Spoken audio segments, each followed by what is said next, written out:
சஷ்டி திதி அப்படின்னு பேர். ஆக கந்தனை பற்றி 6 கவச்சங்கள் பாடியதனால் இதற்கு பெயர் கந்த சஷ்டி கவசம் என்று பெயர். கவசம் அப்படின்னா காப்பு அப்படின்னு அர்த்தம்.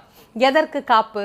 ஒரு போருக்கு செல்லக்கூடிய போர் வீரன் தன்னுடைய உயிரை காப்பாற்றி கொள்ள வேண்டும் என்பதற்காக கவசம் அணிந்து கொண்டு போருக்கு செல்வது அப்படிங்கிறது வழக்கம். நம் உடலுக்கு கவசமாக, நம்முடைய மனதுக்கு கவசமாக, நம்முடைய ஆன்மாவிற்கு கவசமாக, எந்த துயரும் நம்மை வந்து தாக்காதபடி நம்மை காக்கின்ற கவசங்களாக விளங்குவதனால் இதற்கு கந்த சஷ்டி கவசம் அப்படின்னு பேரு. பெயருக்கே இவ்வளவு சிறப்பு இருந்ததுன்னா இந்த பாடலுக்கு எவ்வளவு சிறப்பு இருக்கும்? முருகப்பெருமான் நமக்கு கண்ணெதிரே வந்து காட்சி கொடுத்து எந்த துன்பமாயினும் அந்த துன்பத்திலிருந்து நம்மை மாற்றி அனுக்கிரகம் செய்யக்கூடிய ஒரு அற்புதமான பதிவு அப்படின்னு பார்த்தீங்கன்னா அது கந்தசஷ்டி கவசம் தான்.